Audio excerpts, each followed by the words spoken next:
as well. Okay, well, so I want to talk to you about some of the work that we've been doing over the last few years in the Pacific Ocean mostly.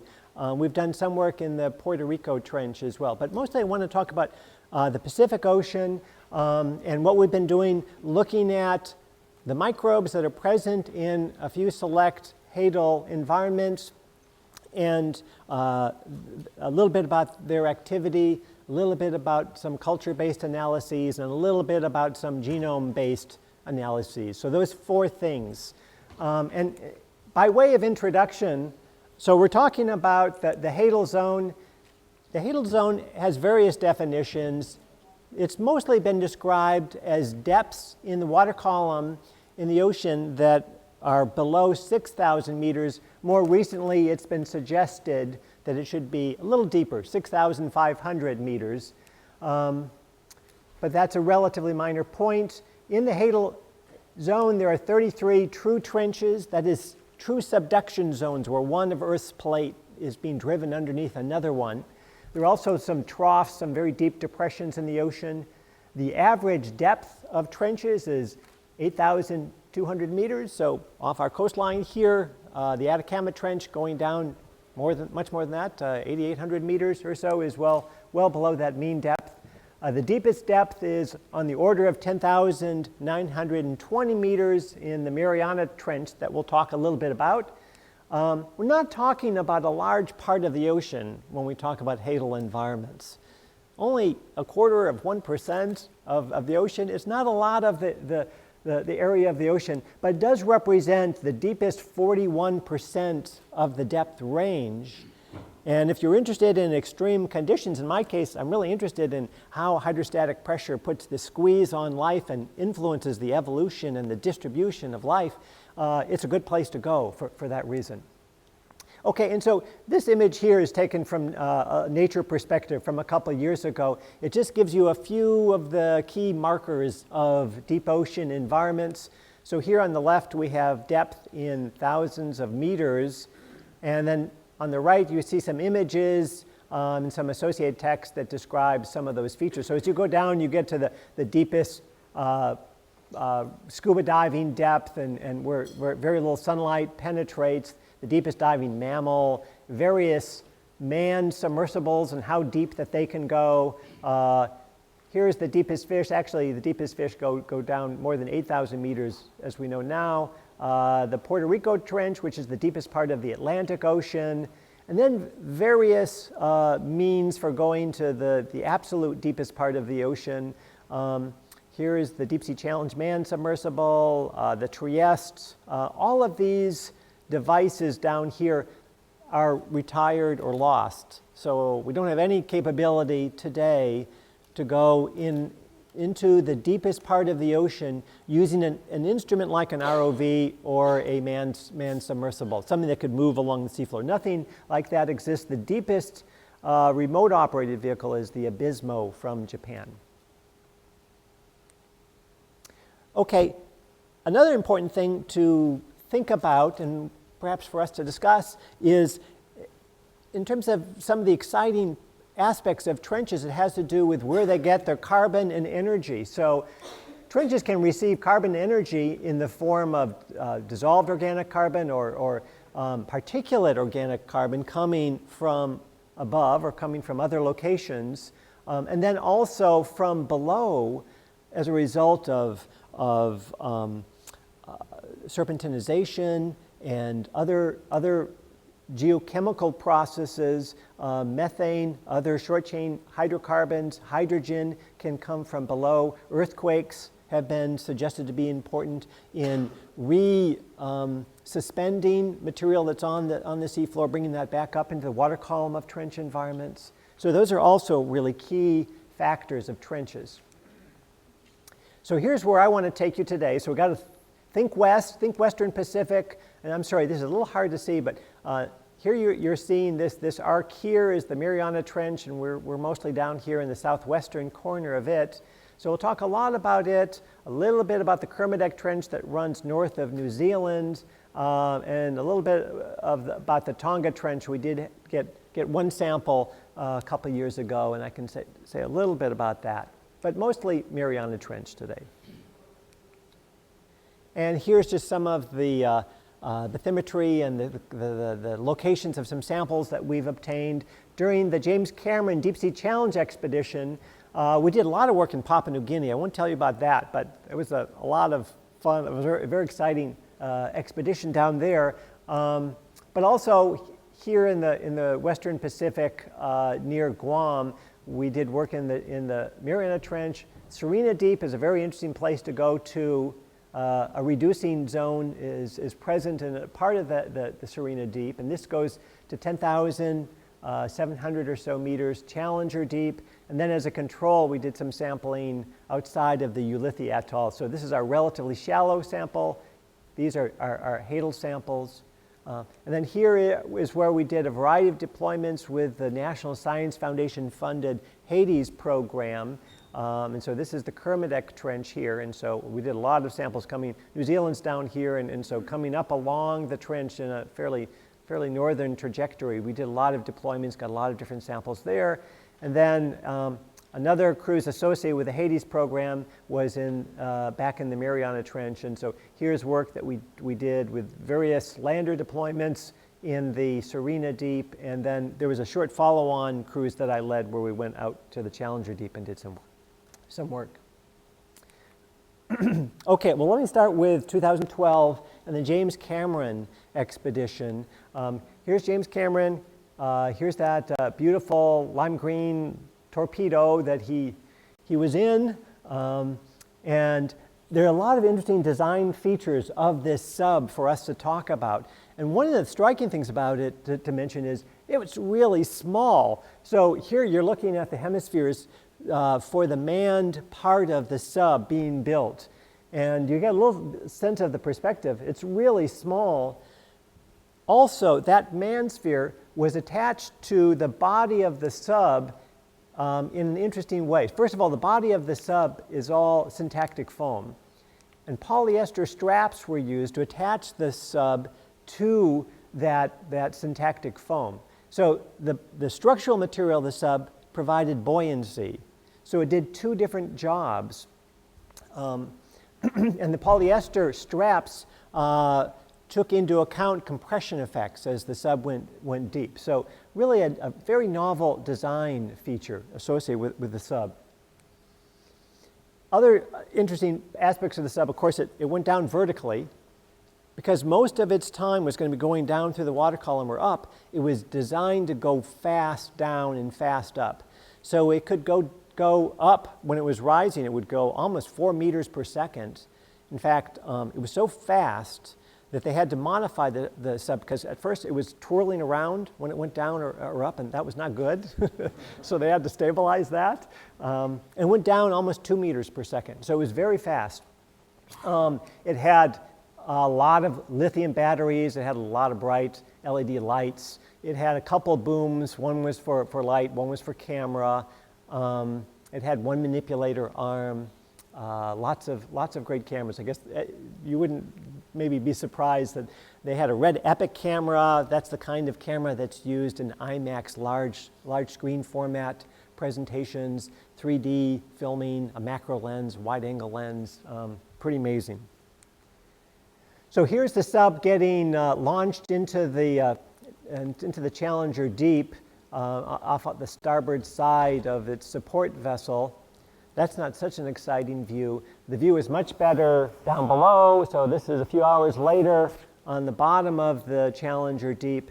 The manipulator arm is being used to collect a sediment sample. And I always think it's really interesting. This manipulator arm has a watch. That watch is a Rolex, and it was designed to be able to operate at high pressure. So pretty cool. Okay, so there you go. So there's a sediment sample that's being obtained in the Challenger Deep. As you look at this, it's not too exciting, is it? You look at the sediment, it's this kind of gray, green sediment, a lot of ponded sediment, very light, fluffy material. Yeah, and you don't see much biodiversity. When we were doing work off of Papua New Guinea, we saw all kinds of biodiversity. We even saw tree branches on the seafloor, coconuts. It was really incredible. but here it's a very alien-like environment. Okay, so in addition to the sub, there were lander deployments. This is kind of an unusual looking lander. So a lander is an autonomous instrument. So it's untethered from the ship. It's unmanned. It's not capable of moving laterally along the seafloor. It just goes down. It does whatever it's designed to do, hopefully, and then comes up. And so here's a lander. It's got some cameras associated with it. It's got some bait here. It can collect some biological samples and do filming. And I should mention a little bit about landers. A lot of work has been done on landers at my institution.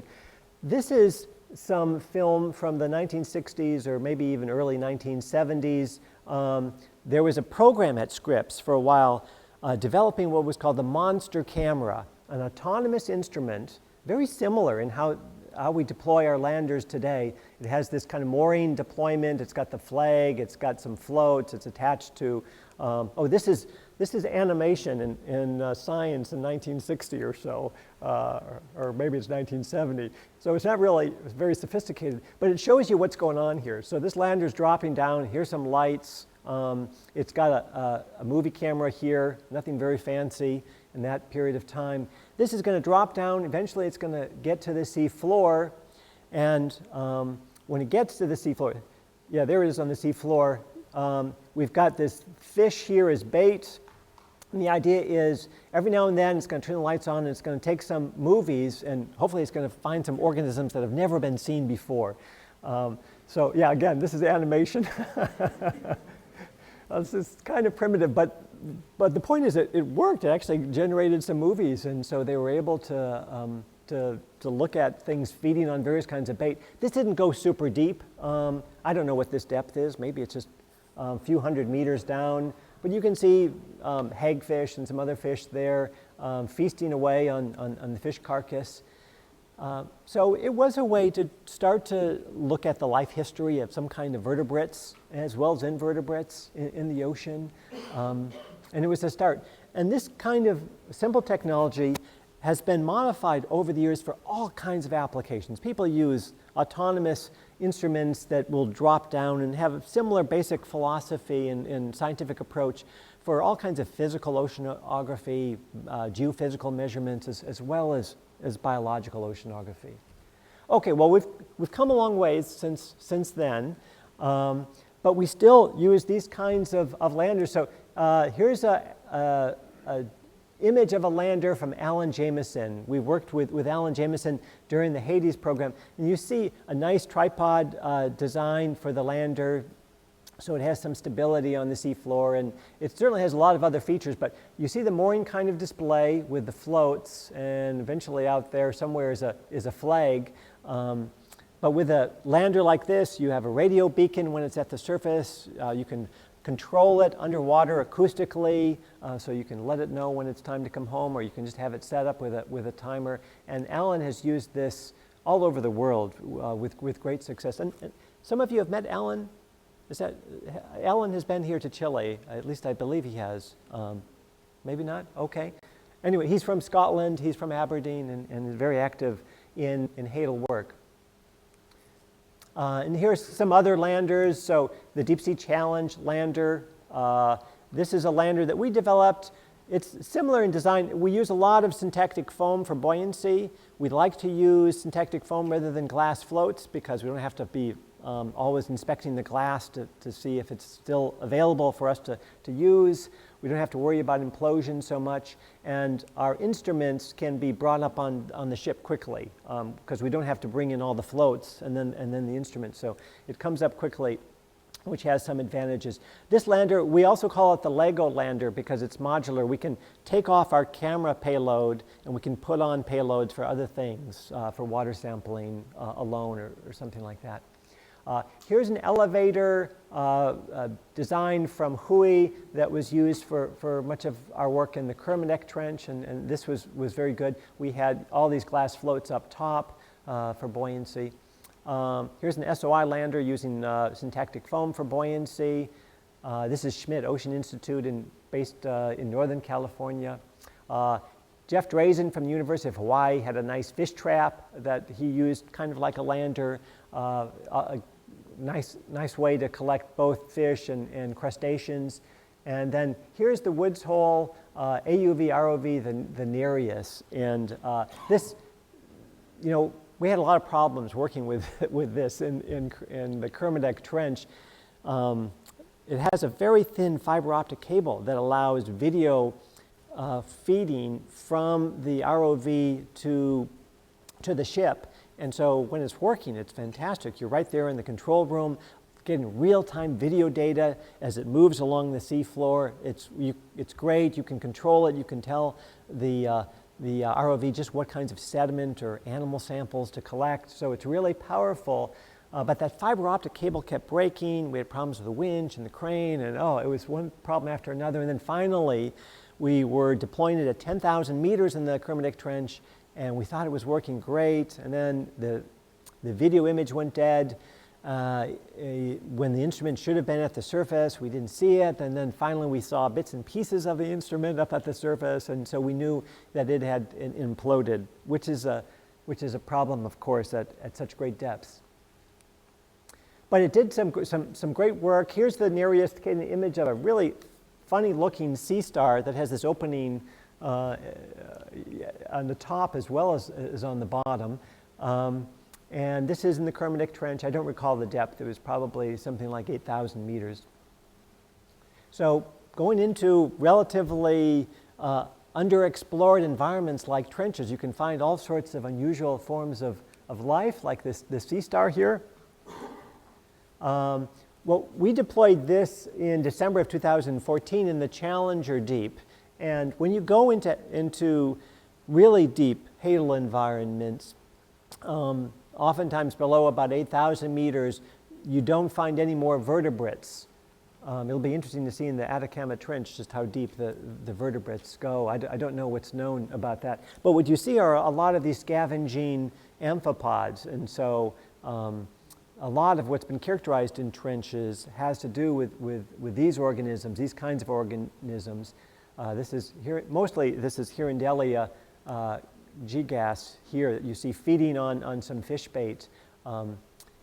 And for the kinds of samples that we collect, this is nice for filming, but we collect in thermally insulated Niskin bottles animals coming to bait because everything comes up nice and cold. And so for biological studies, that's really useful. And I just wanted to mention that when you're able to deploy instruments and collect animals from great depth, it really changes your life. And I say that because I met a dear friend of mine this summer. Koki Horikoshi is his name. Very influential Japanese marine scientist, marine microbiologist, has done a lot of work on extremophilic life. And he is one of the architects of the JAMS Tech program in doing deep ocean science. And all the engineering, all the great engineering that's come through JAMS Tech and other developments Koki has been involved in. And so I met Koki at a hospital in Japan. He was very, very ill. And he had very few things with him in the hospital. And one of the things that he had was this, he had this plastic encased amphipod from the Challenger Deep, just to remind him of this glorious expedition in the early 1990s where they had collected these amphipods from the Challenger Deep. So when you're able to develop the instruments to go super deep and to look at places where virtually no one else has gone before, and to study biology where no one or very few people have gone before, it really affects you forever. Okay, a little bit about microbial activity at great depth. So we're very interested, and certainly others are, you'll hear from Ronnie and Gerhard, in thinking about microbial activity at great depth.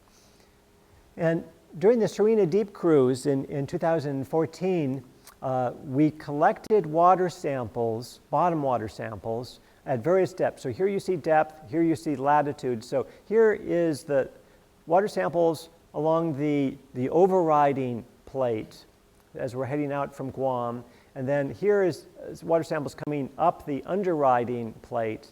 And so these are all the different water samples that were obtained. All of these are blue. This one in red just shows that that one water sample came up warmed.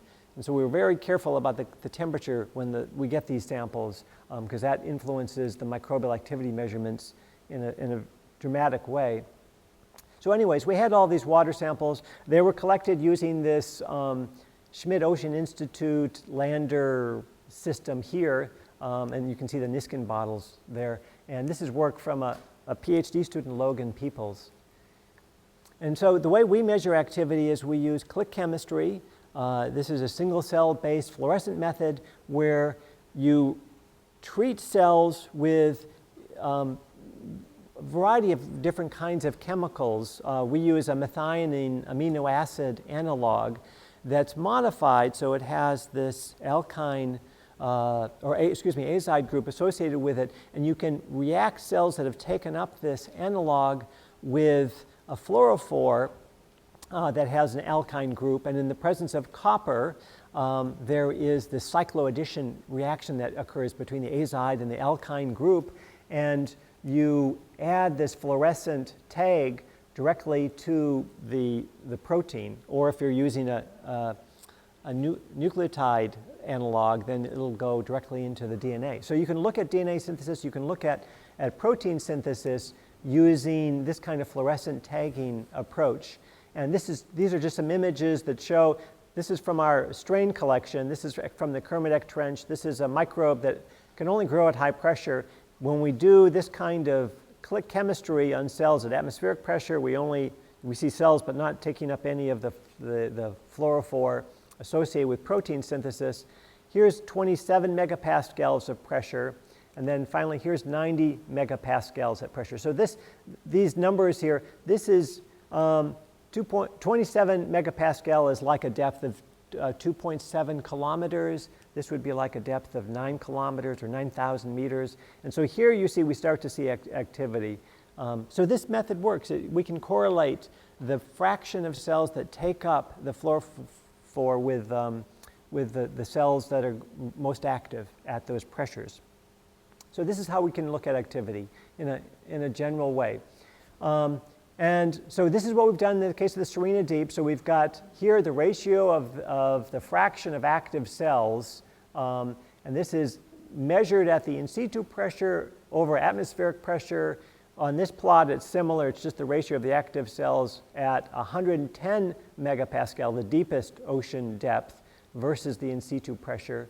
And this is the sample collection depth. As you go deeper and deeper, the cells that are active at the in situ pressure goes up quite in a fairly linear fraction. Here you see the R squared is 0.82, 0.78 here. The only outliers are where we had samples that warmed up, these red circles here. So if our samples come up too warm, if they come up at 15 degrees or something like that, it's too hot. We're doing this work in the tropical Pacific. The surface water temperature was close to 30 degrees centigrade, so we have to be really careful to keep things cold. Under the conditions we do these assays, about 20% of the cells are active at high pressure, and we've done some work amending the samples with glucose, and the results are variable. Sometimes we get a boost in activity, but not always. We've also done some work with Alexander Boczdansky at Old Dominion University, and Alexander came up with a pressure-retaining water sampler, and so we've used that, and we've collected cells so that they never decompress. So we collect our water sample, we keep it at the in situ pressure, we bring that back up to the surface, and this is microbial activity in those samples at the in situ pressure, and you see there were a lot of cells. The blue just represents the cells in general. The green represents those cells actively synthesizing protein at 110 megapascals of pressure. So very high pressure. This is 16,000 pounds per square inch of pressure approximately, or 1,100 bars or 1,100 atmospheres of pressure. It's a very high hydrostatic pressure, and we're getting very good activity. So we'd love to know just what we see in terms of differences in overall activity, low pressure, high pressure, without any decompression of the cells. And this development is encouraging to us. Okay, so that's a little bit about how we approach activity measurements.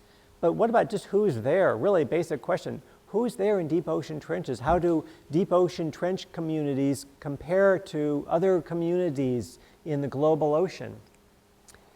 So a really nice paper was published about this earlier in 2015, about a year ago.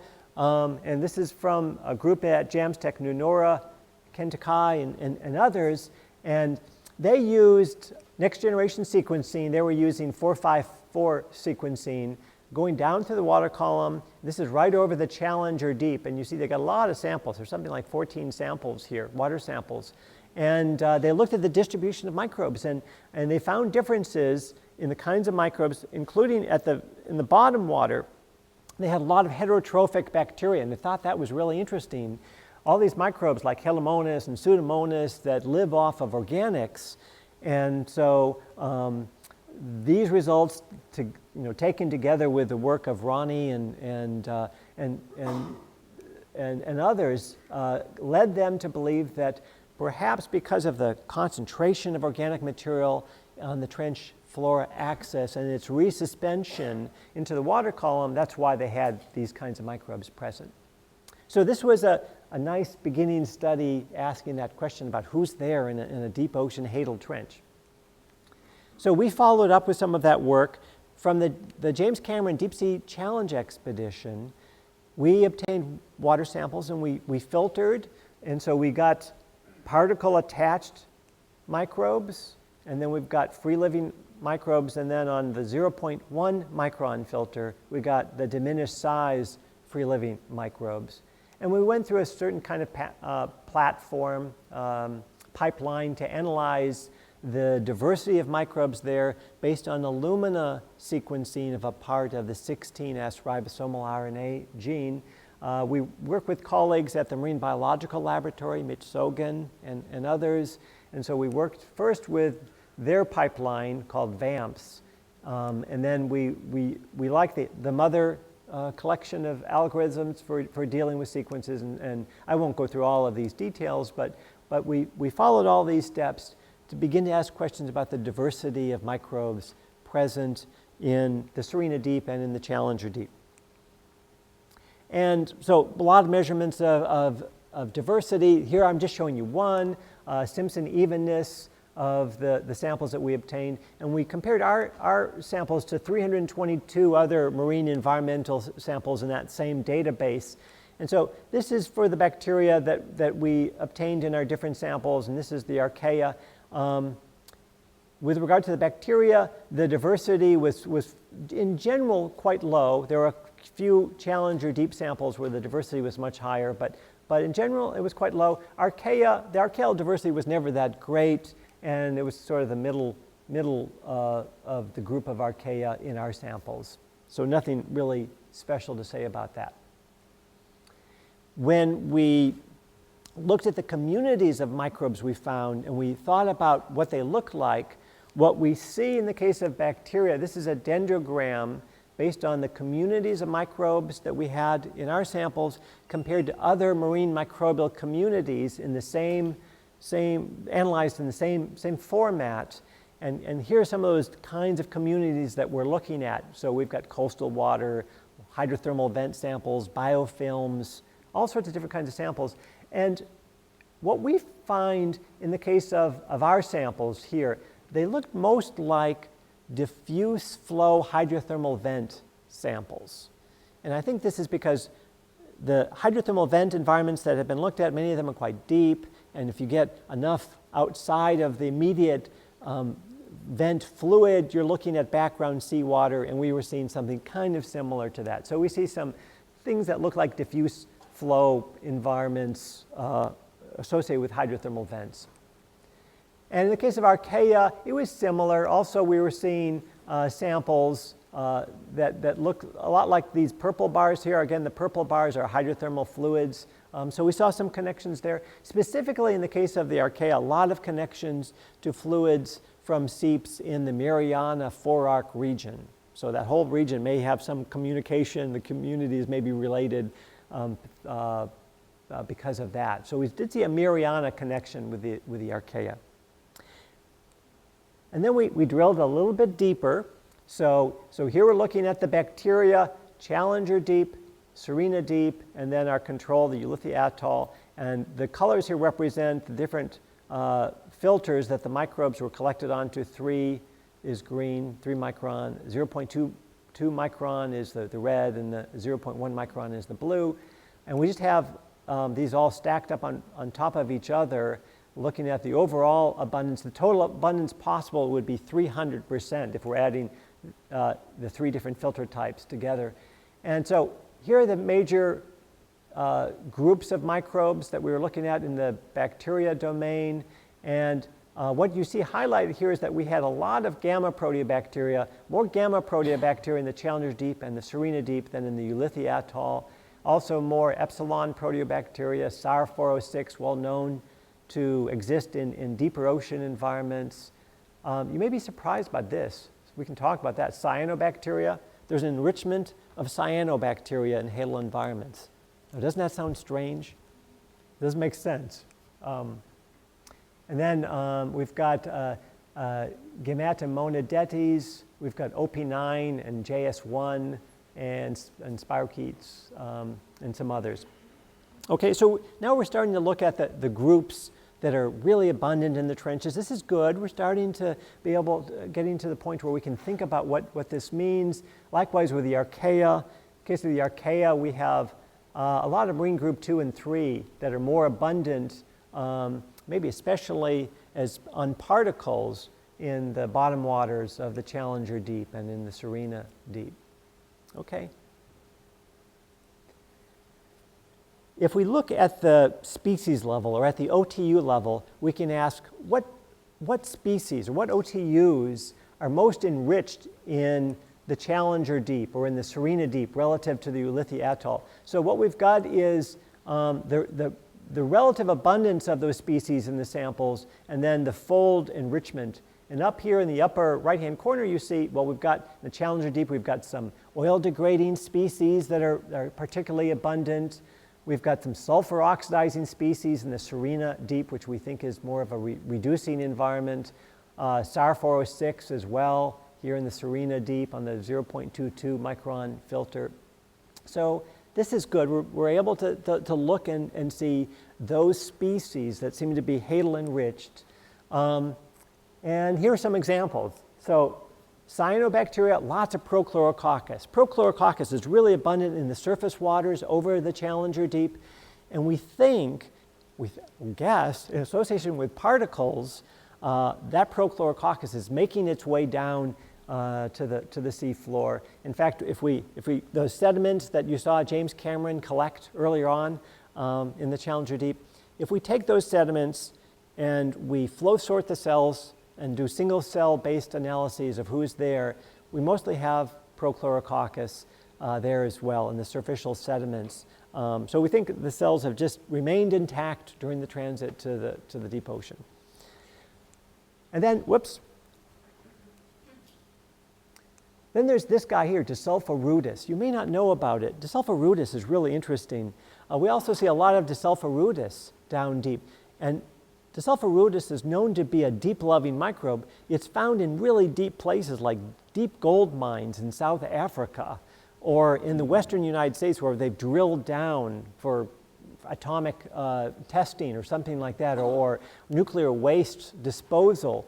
And so finding Sulfa Rudess in the Challenger deep is a pretty weird result. It's inferred from metagenomics to exist as a hydrogen oxidizing microbe. In the case of the South African gold mine, it's thought that uranium radioactive decay acting on water produces hydrogen, also produces hydrogen peroxide, which oxidizes sulfide to sulfate.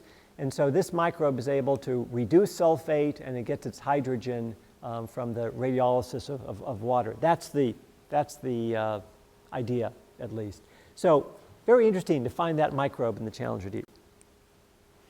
We've done a little bit of follow-up work looking at some of the diversity that's present in Hadal environments, going back to the Serena deep. and in the Kermadec Trench as well. So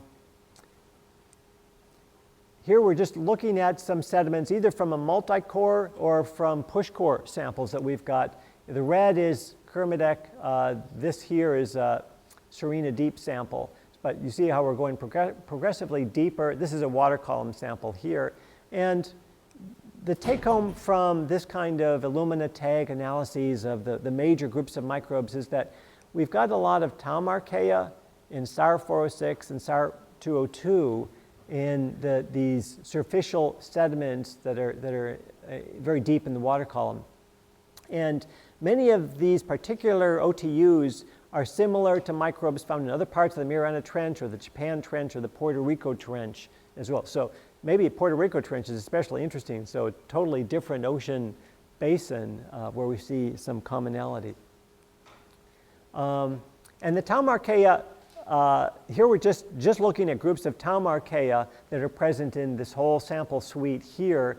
And we see two distinct types of OTUs in the Mariana Trench compared to the Kermadec Trench. So two different trenches, northern hemisphere, southern hemisphere, and we see this difference in the Archaea.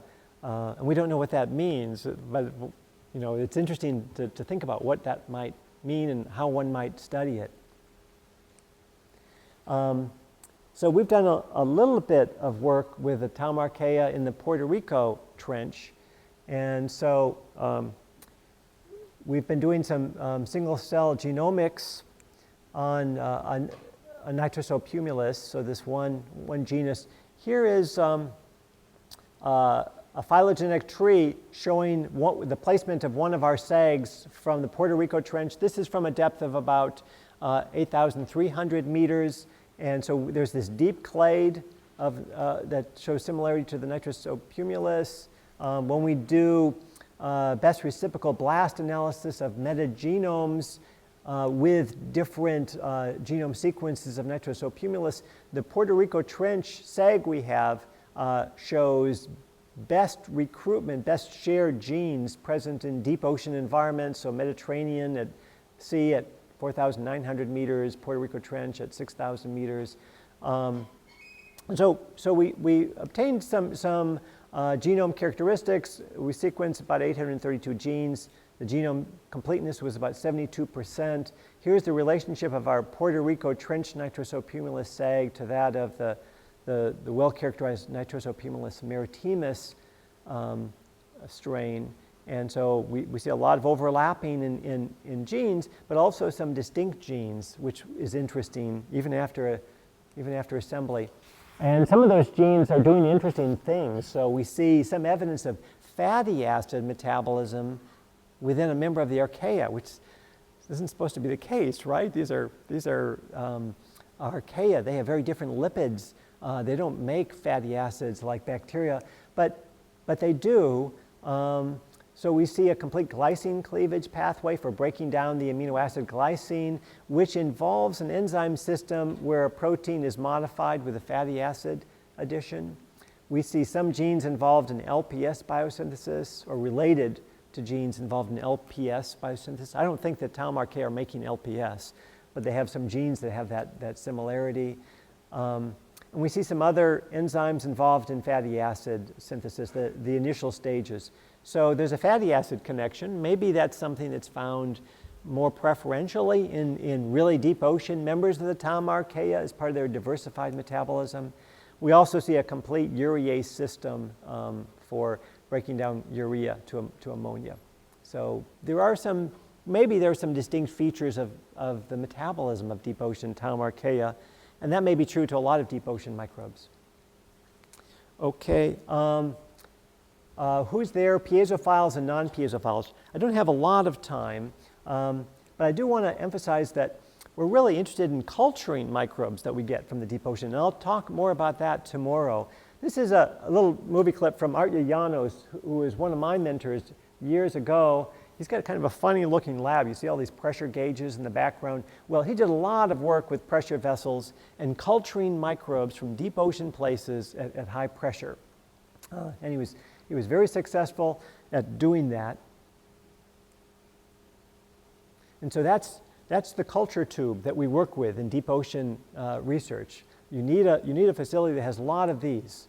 At Scripps, we have a lot of these kinds of pressure vessels, and Art was able to use those for various kinds of culturing purposes. We follow in his footsteps, embedding material that we get from the deep ocean into a culture medium that's solidified with either silica or gelatin, something that will form a solid matrix at low temperature. We can't use agar because we can't expose the cells to a high temperature. And from that, it's possible to get many, many different kinds of isolates. And these isolates here are all color-coded to various trench environments that we or others have been involved in. You see genera like Schuanella, Mortella, Colwellia, gamma proteobacteria that grow very well at high pressure. We see some others, Halomonas, Psychrobacter, Pseudomonas, that grow well from deep ocean environments, but not at high pressure. They grow for whatever reason at low pressure. On plates, you can get gram-positive bacteria, actinobacteria. And we've had some success over the years finding members of the alpha proteobacteria, epsilon proteobacteria, and Bacteroidetes that will grow at high pressure. But they're very hard to maintain in culture. From the Atacama Trench, from a cruise in 2010, the Scripps vessel, the Melville, was here off the coast, and Rosa Leonzayas was able to collect and enrich for some Bacteroidetes. We just couldn't keep them in culture. They grew at high pressure, which was frustrating. If you go down this path in the future, there are a number of precautions that you have to think about. First of all, deep ocean microbes, you shouldn't be surprised to learn, they fall apart at atmospheric pressure. So they don't have to necessarily be recovered at high pressure, but you have to get them back at high pressure quickly. Otherwise, this happens, they lyse. Also, and this shouldn't be a surprise, deep ocean microbes are really light sensitive.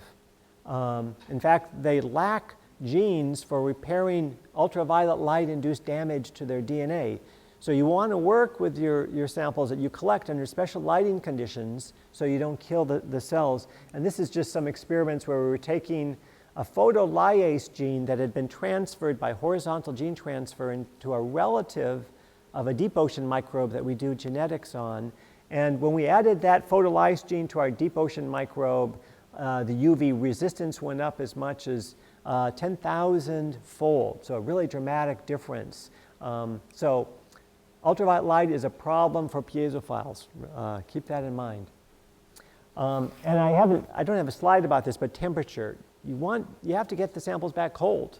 You can't allow them to sit around, the samples to come from the deep ocean into the surface water and not collect them right away.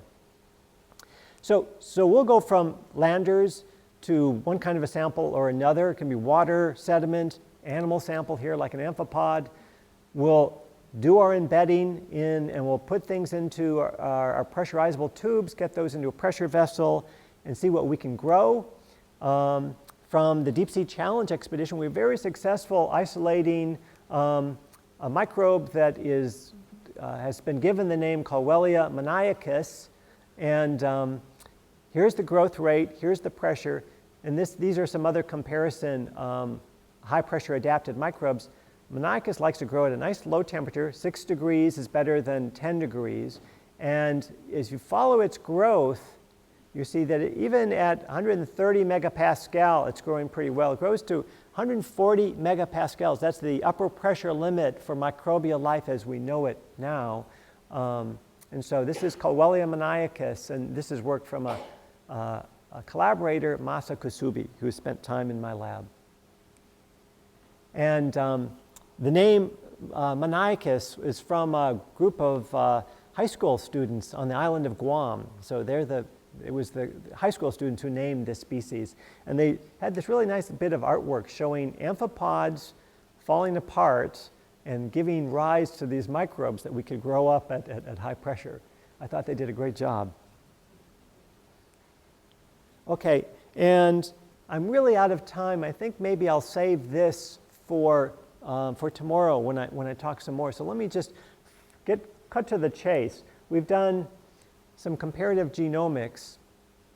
And when we look specifically in this one genus of microbe, the ability to grow at high pressure has evolved multiple times in different lineages of microorganisms.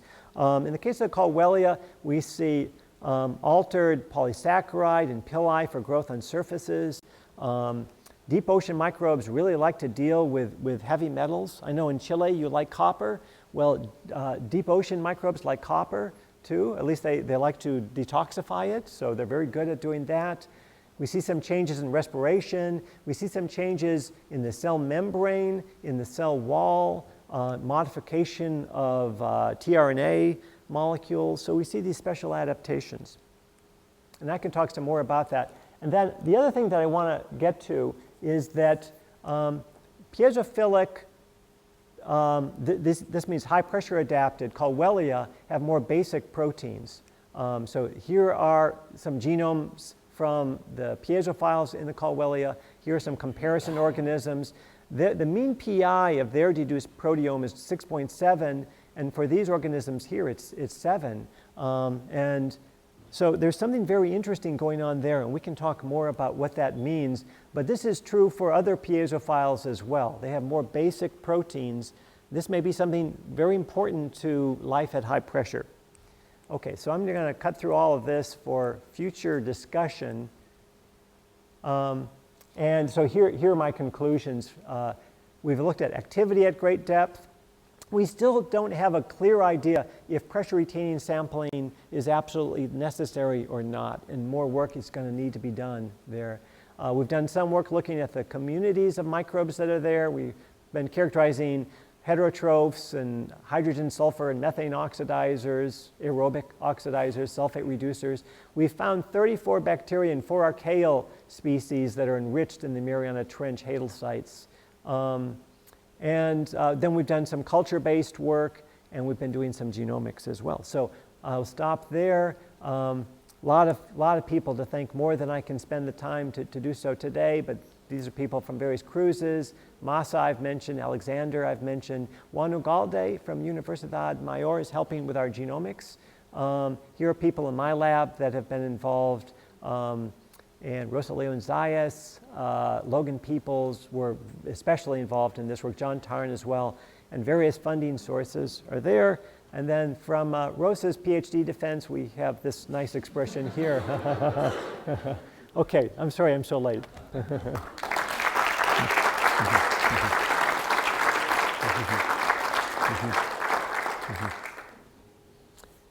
Okay, I know it's late, but I'd be happy to entertain a question if that's okay. Yes, Osvaldo. For when you try to isolate, what type of media you use? Where you? That is a key. I want to talk more about that tomorrow. So most people have used a rich medium.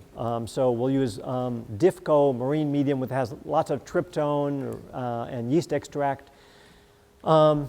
When we isolated the alpha proteobacterium, we used a variation on Steve G. Vanoni's medium for SAR11, so a defined medium, low in organics, and so that was very good for the alpha proteobacterium. When we got the Bacterodetes, we had the cells growing hydrolyzing gelatin. And so since the members of the Bacterodetes are good at hydrolyzing polymers, that seemed to work well. There's a lot more opportunity for innovation when it comes to culturing. And I do want to spend some more time tomorrow to talk about that. Yeah. Jake? I noticed that some of the sediments look like they were laminated in the cores. Uh-huh. And I was wondering if that's because it's anoxic or just because there's no bioactivation going on because of the depth. Yeah. So I better defer some of these questions to you, Ronnie. Is that something you'll touch on? I don't know where. Yeah. So like that multi-core sample that you saw, it is nice. It is nicely laminated there in that Serena Deep sample.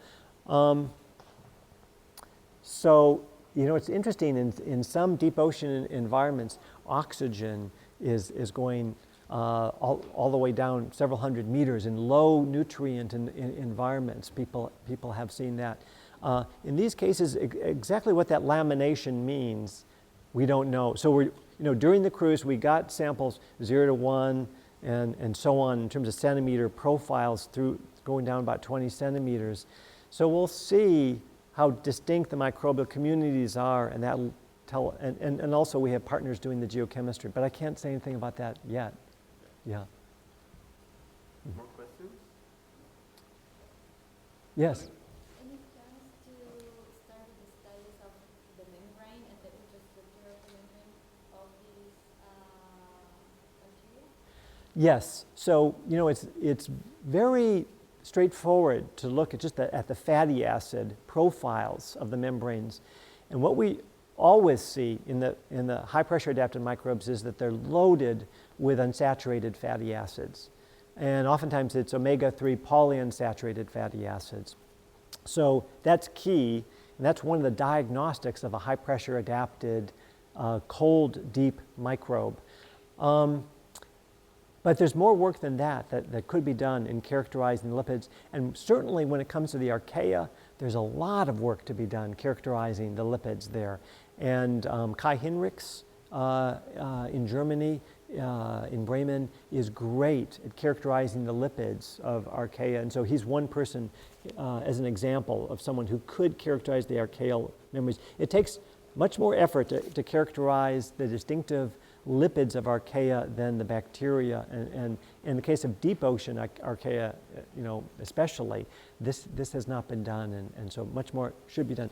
But I'm glad you mentioned this because we know that they're absolutely required. With a moderate piezophile that we can do genetics with, we can knock out the ability to make certain kinds of unsaturated fatty acids. The cells become pressure sensitive. We can add back those unsaturated fatty acids in the culture media. They regain the ability to grow at high pressure. So it's very clear that unsaturated fatty acids are absolutely required. And you know, as a microbiologist, the first microbiologist to make this connection is someone who's been associated, I think, with ECODIM, Ed DeLong, during his PhD work. So some of you know Ed, and so he did that a long time ago. Yeah. Another question? Since most of the microorganisms that you find down at the bottom of the ocean come from the photozone down, so Yeah. they have some time to adapt to the higher pressure. It wouldn't surprise me if you take them up and grow them under normal pressure that they would still grow. So how many of the organisms down there will grow without any precaution maintaining high pressure? So we've done that kind of work looking at heterotrophic bacteria. And we can recover, oftentimes, the colony forming units that we get at atmospheric pressure are just as high as they are at high pressure. It's about equal numbers. And so there are a lot of heterotrophs that will grow up at atmospheric pressure. And if we just even played out on agar plates, we get all of these microbes. Some form spores like the firmicutes and the actinobacteria, and their numbers can be quite high. You can even find thermophiles in the Challenger Deep that are associated with spore formers that will grow up on agar plates. With regard to the cyanobacteria, so I've only tried this once, but from Challenger Deep sediment, trying to culture the Prochlorococcus under routine culture conditions, and we didn't get anything. So we had a negative result. I'm not sure what that means. It would be interesting just thinking about the adaptations of Prochlorococcus if in fact you could recover living Prochlorococcus from such depth. We had intact cells with DNA in them, but we couldn't get them to grow. Yeah. That's not a surprise. You probably tried to culture them with light. We did try, yeah. But down there, they survive without light. So yeah, so that brings up a really exciting point, Kurt. What about the heterotrophic metabolism of Prochlorococcus, right? Yeah, yeah, we did try some of that. So we were getting our advice from Brian Palaniuk, who studies Synechococcus and has done some Prochlorococcus work in the past. And again, we had a negative result, and I can't remember exactly what the growth medium was that we were using with the Prochlorococcus, but it's certainly worth looking at in more detail. And that'd be really exciting. Heterotrophic Prochlorococcus growing or surviving well at high pressure. Yeah. So real piezophiles are rather the So I don't know the answer to that. These measurements of activity that we're doing, I think will help us to get at that question, because this is a huge question in the deep ocean. How many of the microbes come from above, drop down, say, associated with particular organic carbon, and how many of them are adapted to those in situ conditions? It may depend on time of year and particular trench environments as well. There's just not really good data about that point. But there's no doubt you can find lots of mesophilic microbes in deep ocean settings, including trenches. Yeah. One question? Did you have a basic question about when you use the fluorescent proofs, you say that it's exactly at high pressures you found some metabolic activity. Right. Is it possible that more than metabolic activity is about the pressure that's necessary to get inside the proof and make and it can be detected? I'm thinking about probably they probably have the metabolic capacities in lower pressure, but it's something about to get inside the cells, the proof. Oh, I see. Yeah, that's an interesting idea. So is it possible that we're being misled when we're looking at activity at high pressure because there's something about high pressure that's allowing the substrate to be taken up more effectively? All I can say is our control experiments, so with our cultures that we can work with, we have cultures that exhibit activity and growth optimally at a range of different pressures. Using those as our metric, the system works very well. But we're just looking, what we have in culture is mostly certain gamma proteobacteria, and we're looking at a much broader, we may be looking at a much broader group of microbes in this case. So that's an interesting idea. I don't know how you test for that. That's a difficult one to follow up. But yeah, it's a good question. Yeah. Uh-huh. Have you isolated any chemicals? No, we can set up gradient cultures at high pressure.